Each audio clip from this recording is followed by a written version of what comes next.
Hi, I'm Nick from Renmore Garden Services. I work here in Galway, based in Renmore, and I've been asked by a customer to do a video on how to plant tomatoes. And this is for Aileen, I think it is, that's Mary's daughter. So no problem. So, I'm usually very organised. I just did one video already, but it was very long, so I'm going to do a very short one now. What you need is some form of pot to put them in. You can use one of those like flat trays if you want. I don't like them because I don't have any. I don't want to pay to get some. I get these pots when I'm planting for customers. I get lots of pots this size, sometimes this size when I'm planting.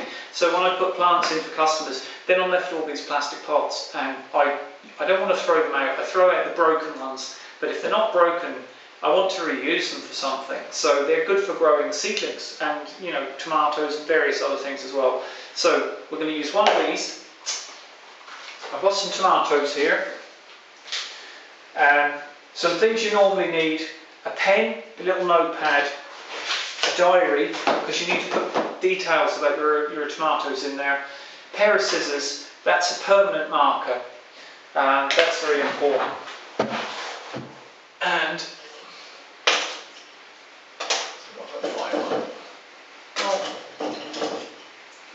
they're all being used. I'm trying to find one like that. Yeah, there we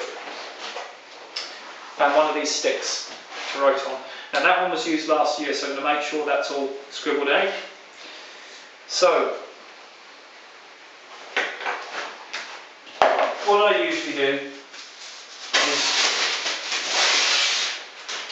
because the pot has holes in the bottom, as you can see, okay, I take a piece of newspaper. Now if your pot doesn't have holes in the bottom, then you don't need a piece of newspaper. I put that in because when you put the compost in, it's all going to come out the bottom.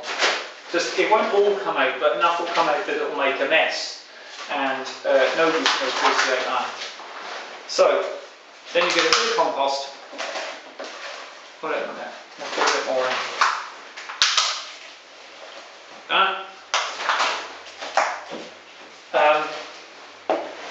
I've got some fish blood and bone meal, I don't know if you can see that. It's just like powder. You don't need this. This compost will have some nutrients in. This is special like seed and cutting compost, so they probably added something extra. The perfect start for seeds and cuttings, that's what it says. But I like using fish blood and bone meal. Very small amount. Imagine you're putting salt, really.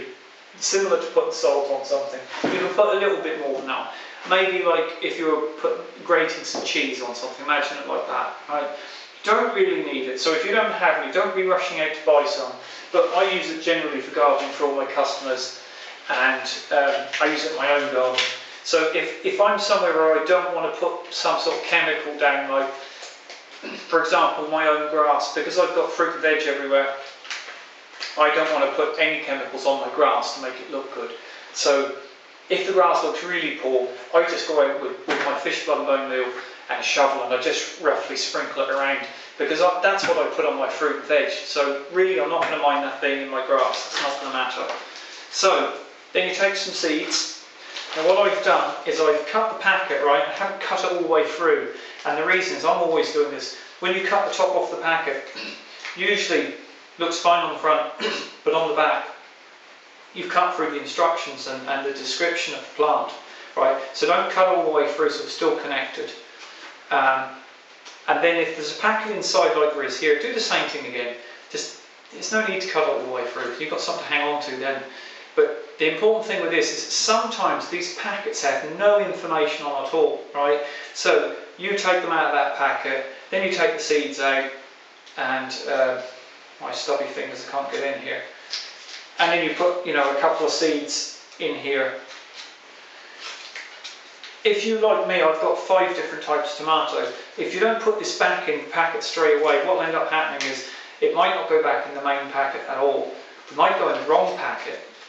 And then later on, when you've got 5 different types of tomato and you decide that you like one but you don't like the other, you won't know which type it is. And I always roll the top back over so it can't fall out. It's really important. I think it's really important anyway.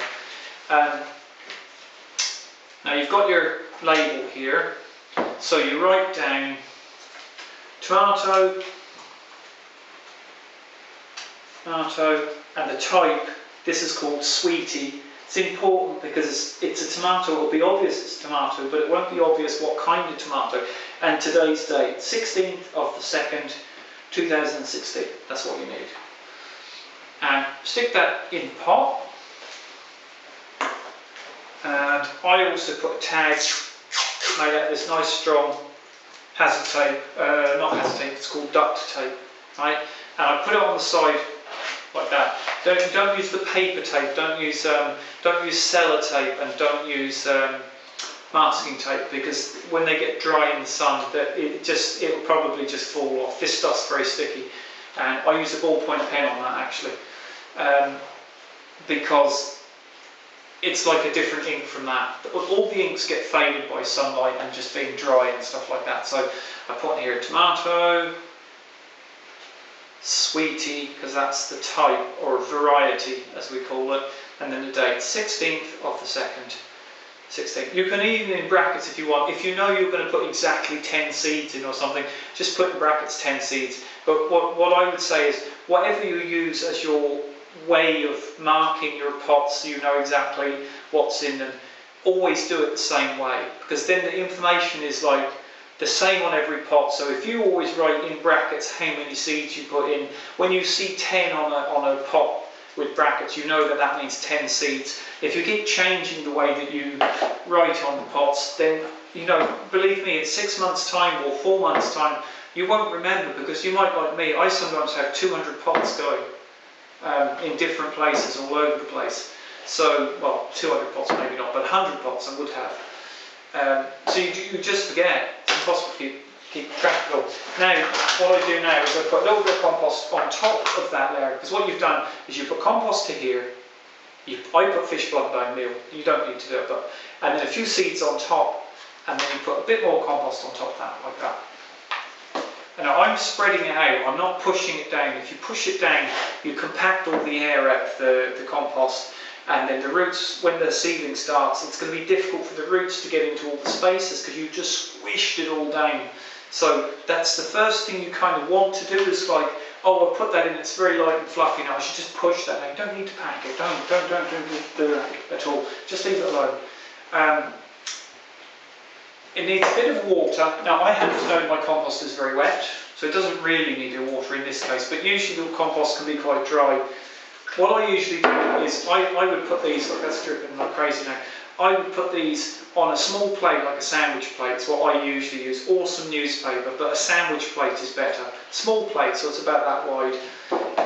Put them where you're going to keep them, and then water them for the first time. Because if you put a little bit too much water, it'll come out of the bottom, it'll sit on the plate. If you just put this pot on the windowsill and then you tip water into it, or you do that now, you tip water into it and then you carry it through to where you're going to keep it, it's going to be dripping water and compost juice all over your floor, over your carpet. In here it doesn't matter, because this is, I have lino down here. That's why they chose this room to do this in. There's a lino floor. These are all rough tables. Like these. This isn't like the dinner table. This is a rough table. So it doesn't really matter what I do in here. I can just wipe them off onto the floor afterwards, go around with the hoover, it's all cleaned up. No problem. So that, in a nutshell, is how you plant tomatoes. What I do is I put several in one pot, spread them out like that, and then when they're growing, if you say that you want 5 tomatoes, what you do is you plant 10, okay, and spread them out in the pot. There's enough space for them. You're only going to let them get about this big before you take them out anyway.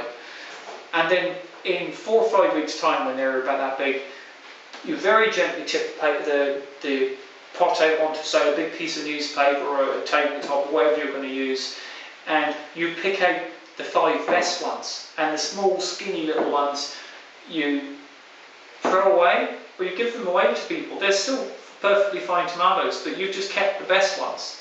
And if you like tomatoes like I do, you want to keep the best ones. And then you put those into separate pots. So after these have all grown to, you know, this kind of big, say 6-7 centimetres, each one of them will get a pot of this size. And you keep putting them into bigger pots. So in a few weeks' time, when these are a bit bigger, well, when they're about that tall, I'll do another video and I'll show you how to transplant them. Okay, done for now.